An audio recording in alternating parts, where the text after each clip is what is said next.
Kpsc മലയാളത്തിലേക്ക് ഏവർക്കും സ്വാഗതം. അപ്പോൾ നമുക്ക് സമയം കളയാതെ അടുത്ത പാർട്ടിലേക്ക് കടക്കാം. ക്ഷുദ്രം എന്നർത്ഥം വരാത്ത പദം ഏതാണ്? ഓപ്ഷൻ എ ഗൃഹസ്ഥൻ, ബി അല്പം, സി നീചമായത്, ഡി ചെറുത്. ഏതാണ് വരാത്ത പദം? എളുപ്പമല്ലേ? അത് തന്നെ ഓപ്ഷൻ എ ഗൃഹസ്ഥനാണ് തെറ്റായ പദം. ഗൃഹസ്ഥൻ എന്ന് പറഞ്ഞാൽ വീട്ടുകാരൻ എന്നാണ് അർത്ഥം. അല്പം നീചമായത്, ചെറുത് എന്നൊക്കെ പറഞ്ഞാൽ എന്താണ്? ക്ഷുദ്രം എന്നാണ് അർത്ഥം. അടുത്ത ചോദ്യത്തിലേക്ക് അടക്കാം. ചൂഴുക എന്നർത്ഥം വരുന്ന പദം ഏതാണ്?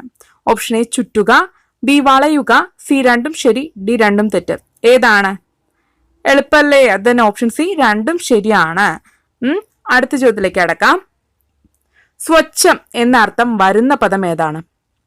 സ്വച്ഛം ഓപ്ഷൻ എ നിർമ്മലമായത്, ബി ശുദ്ധമായത്, സി രണ്ടും ശരി, ഡി രണ്ടും തെറ്റ്. ഏതാണ് ശരി? നമുക്ക് ഉത്തരത്തിലേക്ക് അടക്കാം. ഓപ്ഷൻ സി രണ്ടും ശരിയാണ് അല്ലെ. ശുദ്ധമായത്, നിർമ്മലമായത് എന്നൊക്കെ പറഞ്ഞാൽ സ്വച്ഛം എന്നാണ് അർത്ഥം. അടുത്ത ചോദ്യത്തിലേക്ക് അടക്കാം. ധനം എന്നർത്ഥം വരാത്ത പദം ഏതാണ്? ഓപ്ഷൻ എ വിത്തം, ബി മഞ്ജുഭൂഷകൾ, സി നിധി, ഡി റിക്തം. ഏതാണ് വരാത്ത പദം?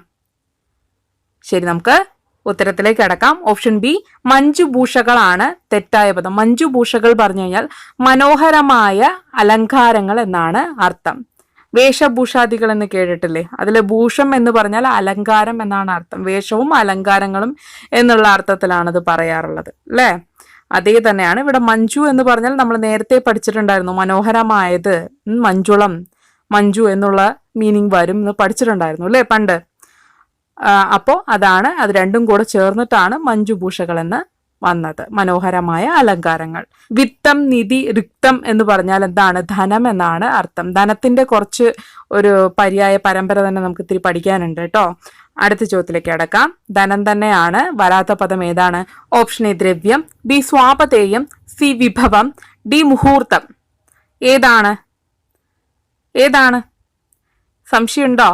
കൺഫ്യൂഷൻ ആവണ്ടോ? കുഴപ്പമൊന്നുമില്ല, നമുക്ക് ഉത്തരത്തിലേക്ക് കിടക്കാം. ഓപ്ഷൻ ഡി മുഹൂർത്തമാണ് തെറ്റായ പദം. മുഹൂർത്തം എന്ന് പറഞ്ഞാൽ നല്ല നേരം എന്നാണ് അർത്ഥം, നല്ല സമയം എന്നുള്ള അർത്ഥമാണ്. ദ്രവ്യം, സ്വാപതേയം, വിഭവം എന്ന് പറഞ്ഞാൽ ധനം എന്നാണ് അർത്ഥം. നമ്മൾ കല്യാണത്തിന് മുഹൂർത്തം നോക്കുക എന്നല്ലേ പറയുക. മുഹൂർത്തം നോക്കുക, കല്യാണം കഴിക്കാനായിട്ട് മുഹൂർത്തം നോക്കുക, നല്ല സമയം നോക്കി കല്യാണം കഴിക്കുക എന്നുള്ള അർത്ഥത്തിൽ അല്ലേ. ശരി, നമുക്ക് അടുത്ത ചോദ്യത്തിലേക്ക് അടക്കാം. ധനം എന്ന അർത്ഥം വരാത്ത പദം തന്നെയാണ്. ഓപ്ഷൻ എ ആദിത്യം, ബി ത്വത്ത്, സി സമ്പത്ത്, ഡി വസു. ഏതാണ് വരാത്തത്?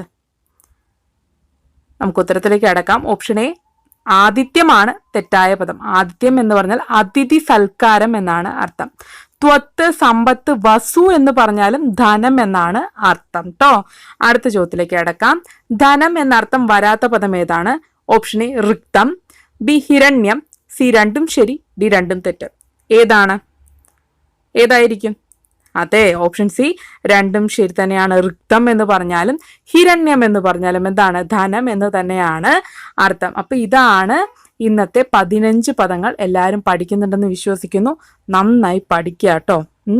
ഇടയിൽ ബ്രേക്കും മറ്റുള്ളതൊക്കെ വരും. ഡീമോട്ടിവേഷൻ ചെയ്യുന്ന രീതിയിലുള്ള പല പ്രോബ്ലംസും വരും. അതൊന്നും കാര്യമാക്കണ്ട. പിന്നെ യൂണിവേഴ്സിറ്റി അസിസ്റ്റന്റ് ഹാൾ ടിക്കറ്റ് ഒക്കെ വന്നിട്ടുണ്ടാവുമല്ലോ അല്ലെ. എല്ലാവർക്കും വന്നവരൊക്കെ നന്നായി ഒന്നുകൂടി ആഞ്ഞ് പരിശ്രമിച്ച് പഠിക്കുക. ഇത് കഴിഞ്ഞ അടുത്ത വർഷം ഇനിയിപ്പോൾ LD വിളിക്കും. എക്സാമുകൾ ഇങ്ങനെ വന്നുകൊണ്ടേ തന്നെ ഇരിക്കുള്ളൂ. എക്സാംസിന് ഒരു സ്റ്റോപ്പും ഉണ്ടാവില്ല. പല പല പ്രോബ്ലംസും PSCയുടെ ഭാഗത്തു നിന്നാണെങ്കിലും ശരി, പല ഭാഗത്തു നിന്നാണെങ്കിലും ശരി വരും. പക്ഷെ നമ്മൾ അതിലൊന്നും സ്റ്റോപ്പ് ആവരുത്. അൺസ്റ്റോപ്പബിൾ ആൻഡ് അൺകണ്ടീഷണൽ ആയിട്ടുള്ളൊരു പഠനം വേണം. എങ്കിൽ മാത്രമേ എന്താ പറയുക നമുക്ക് സക്സസ്സിലേക്ക് എത്താൻ പറ്റുള്ളൂ. അപ്പോൾ ഞാൻ ഇന്നത്തെ ക്ലാസ് വൈൻഡപ്പ് ചെയ്യാണ്. നമുക്ക് നാളെ കാണാം കേട്ടോ. ബൈ. ഈ ക്ലാസ് ഒരു 2-3 ആവർത്തി കണ്ടാൽ തന്നെ എളുപ്പത്തിൽ പഠിച്ചെടുക്കാൻ കഴിയും.